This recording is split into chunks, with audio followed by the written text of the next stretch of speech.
전능하신 하나님 말씀 낭송.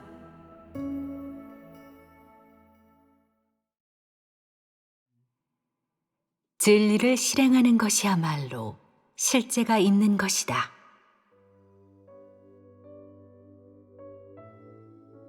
내가 하나님 말씀을 들고 망설임 없이 한번 쭉 해석할 수 있다고 해서 실제가 있는 것이 아니다.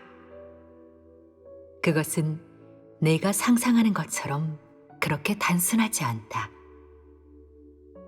실제가 있다는 것은 입으로 말하는 것이 아니라 살아내는 것을 뜻한다. 하나님의 말씀이 내 생명이 되고 너에게서 자연스럽게 흘러나와야 비로소 실제가 있다고 할 수 있고, 내게 진정 인식과 실제 분량이 있다고 할 수 있다. 오랜 검증을 견디고 하나님의 요구에 부합하는 모습으로 살 수 있는 것은 허풍을 치고 거드름을 피워서 되는 것이 아니라 자연스럽게 흘러나오는 것이다. 이야말로 참으로 실제와 생명이 있는 것이다. 모두가 아는 봉사자의 시련을 예로 들어 말하겠다. 봉사자에 관한 이론적인 인식은 누구나 말할 수 있다. 들어보면 인식한 깊이도 얕지 않아 서로 경기장에서 경쟁하듯 말은 누구보다 잘한다. 하지만 큰 시련을 겪지 않은 사람에게는 훌륭한 간증이 있다고 말하기 힘들다. 어찌됐든 사람이 살아낸 것은 아직도 많이 부족하고 인식한 것과 일치한 구석이 없다. 그래서 그것은 사람의 실제 분량도 생명도 아니라고 하는 것이다. 사람이 인식한 것을 실제에 적용시키지 못했기 때문에 사람의 분량은 사상 노각처럼 위태롭기 그지없고, 실제는 너무도 적어 찾아보기조차 힘들 정도다. 사람에게서 자연스럽게 흘러나오는 실제적인 부분이 너무 적고 모두 강제적으로 살아낸 것이기에 나는 사람에게 실제가 없다고 말하는 것이다. 사람은 입으로는 언제나 변함없이 하나님을 사랑한다고 하지만 이는 그저 시련이 임하기 전에 한 말에 불과하다. 언젠가 갑자기 시련이 임하면 사람이 한 말과 실제는 또 한 번 일치하지 않을 것이다. 그러므로 이는 여전히 사람에게 실제가 없음을 증명한다. 내 관념에 맞지 않는 일이 임해 내가 자신을 내려놓아야 할 때가 오면 그것은 너에게 시련이라고 할 수 있다. 하나님의 뜻이 확실히 나타나기 전까지 이는 모든 사람에게 하나의 준엄한 검증이며 크나큰 시련이다. 너는 이 일을 꿰뚫어 볼 수 있느냐? 하나님이 사람에게 시련을 줄 때는 늘 사실이 확실히 드러나기 전에 사람에게 선택을 하게 한다. 다시 말해, 하나님이 사람에게 시련을 줄 때는 항상 진상을 알려주지 않는다는 것이다. 그래야 사람을 드러낼 수 있다. 이는 하나님이 역사하는 방식이며 이를 통해 내가 오늘날의 하나님에 대해 알고 있는지 너에게 실제가 있는지를 보는 것이다. 너는 정녕 하나님의 사역에 대해 어떤 의심도 하지 않고 있느냐? 큰 시련이 닥쳐왔을 때 정말 굳게 설 수 있느냐? 누가 절대 걱정 마세요라고 장담할 수 있느냐? 누가 어느 누가 의심할지라도 저는 의심하지 않을 겁니다라고 말할 수 있겠느냐? 베드로가 시련을 겪었을 때와 마찬가지로 진상이 드러나기 전에는 늘 큰 소리를 친다. 이는 베드로 한 사람만의 결점이 아니라 현재 모든 사람에게 있는 가장 큰 문제점이다. 너희들이 오늘날의 하나님 사역을 얼마나 인식하고 있는지 알아보려고 내가 몇 곳을 찾아가거나 일부 형제자매를 방문한다면 너희는 분명 수많은 인식을 말할 수 있을 것이고 어떤 의심도 없는 듯 얘기할 것이다. 내가 만약 오늘날의 사역이 진정 하나님 자신의 사역이라고 확신하느냐, 조금도 틀림이 없느냐라고 물으면 너는 분명 조금도 틀림없는 하나님 영의 사역입니다라고 대답할 것이다.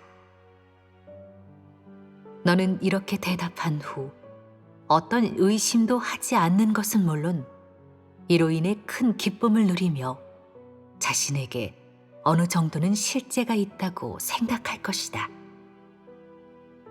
그러나 이렇게 인식하는 사람일수록 더욱 실제가 없으며 자신이 뭔가를 갖췄다고 생각하는 사람일수록 시련 속에서 똑바로 서지 못한다. 교만하고 자신을 크다 하는 자, 자기 자신을 알지 못하는 자에게는 화가 있을 것이다. 이런 사람은 말은 누구보다 잘하지만 실행은 제일 형편없다. 그들은 몹시 작은 일에서도 곧바로 의심하거나 나갈 생각을 하며 실제가 전혀 없다.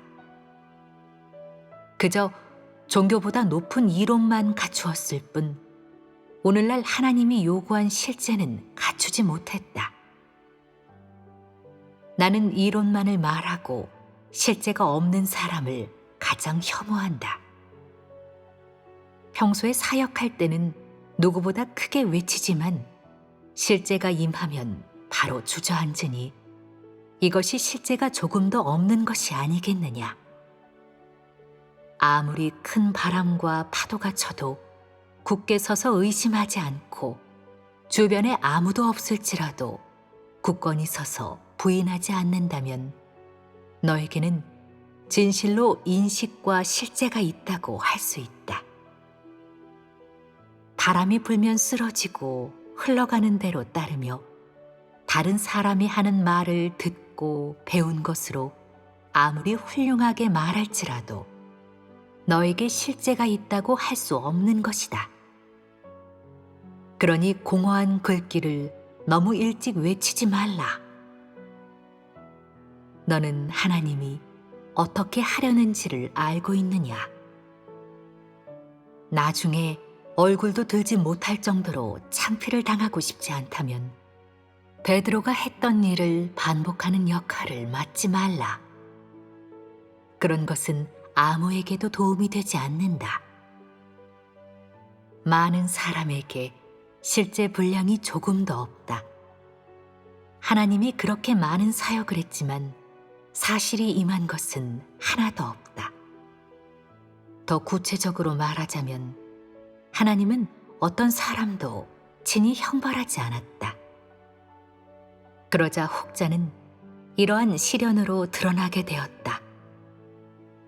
하나님을 만만하게 생각하고 원하는 대로 행동하면서 죄악의 손을 점점 더 크게 뻗친 것이다. 이런 시련조차 통과하지 못하면서 무슨 더 큰 시련이니 실제니 하는 것을 운운한단 말이냐. 이는 전부 하나님을 기만하는 말이 아니냐. 실제는 내가 있는 척한다고 생기는 것도 인식했다고 생기는 것도 아니다. 그것은 내 실제 분량이 어느 정도인지 모든 시련 속에서 굳게 설 수 있는지에 달린 문제다. 알겠느냐?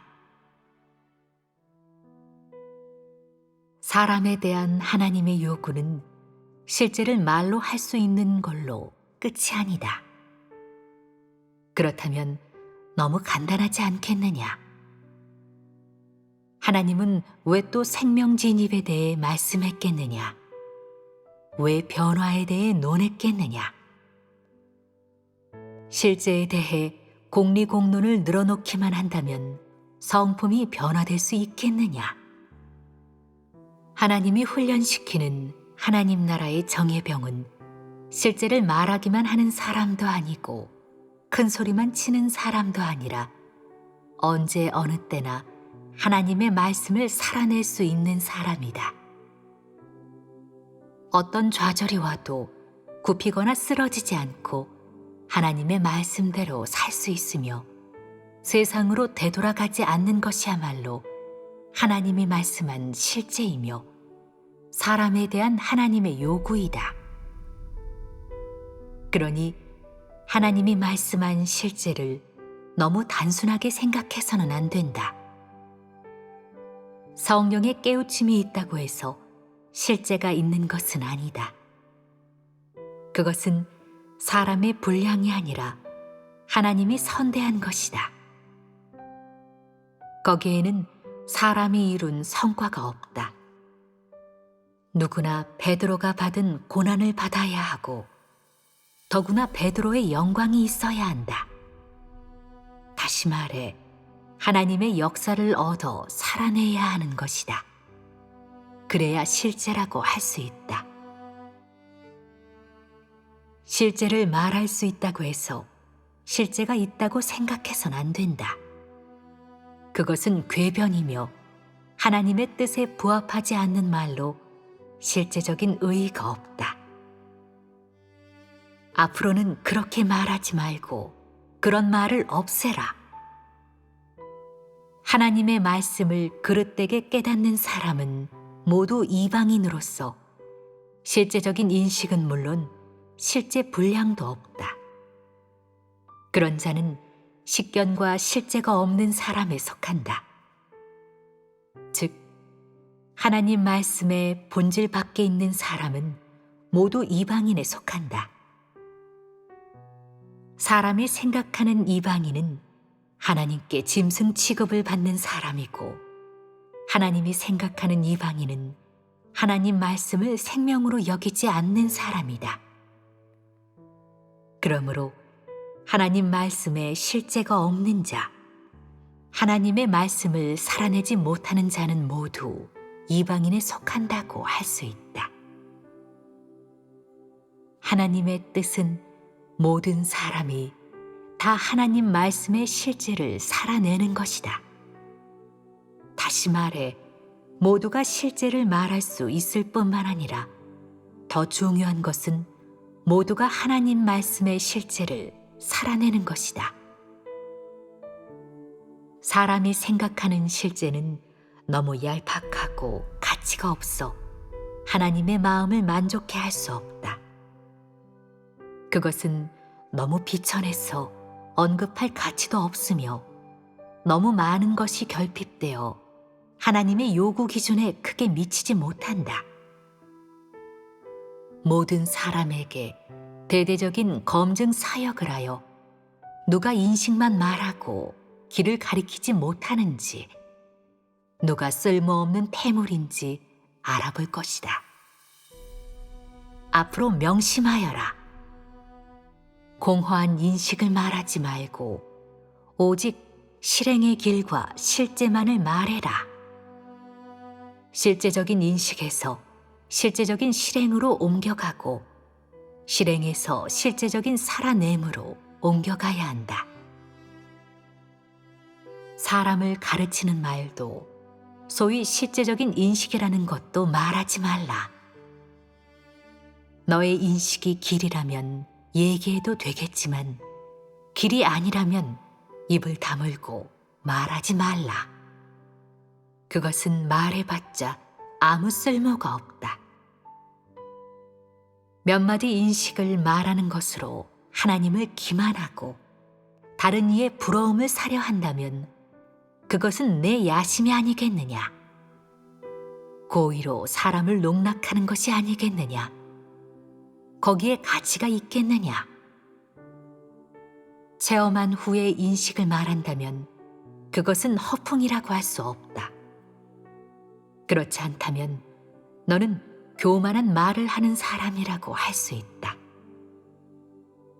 실제 체험 과정에서는 수많은 일을 이겨내지 못하고 자신의 육을 버리지도 못하며 늘 원하는 대로 행동하고 하나님의 마음을 만족해 하지도 못하는데 무슨 낯짝으로 이론이니 인식이니 하는 것을 거론한단 말이냐. 정말 부끄러움도 모르는구나. 무슨 낯으로 하나님의 말씀에 대한 인식을 말한단 말이냐. 후안무치하구나. 허풍을 떨고 큰 소리를 치는 게 본성이 되고 습관이 되어 언제든 식은죽 먹기처럼 술술 말을 꺼내며 실행 과정에서는 또 다른 모습으로 꾸미니 이것이 사람을 속이는 수작이 아니겠느냐. 사람은 속일 수 있을지 몰라도 하나님은 속일 수 없다. 사람은 잘 모르고 분별력도 없지만 하나님은 그것을 진지하게 대함으로 너를 가만두지 않는다. 아마 형제자매들은 모두 너를 옹호하고 내 인식에 칭찬을 늘어놓으며 탄복을 금치 못하겠지만 내게 실제가 없다면 성령은 너를 가만두지 않을 것이다. 실제 하나님은 내게서 흠을 잡지 않겠지만 하나님의 영은 너를 상대조차 하지 않을 것이다. 그것만으로도 너는 몹시 힘들 것이다. 너는 이것을 믿느냐? 실행의 실제에 대해 많이 말해야 한다는 것을 잊은 것이냐? 실제의 길에 대해 많이 말해야 한다는 것을 잊은 것이냐? 큰 돌이나 무가치한 큰 소리는 적게 해야 하는데 가장 좋게는 지금부터 실행하는 것이다 라는 말을 잊은 것이냐? 조금도 깨닫지 못한 것이냐? 하나님의 마음을 전혀 깨닫지 못했단 말이냐?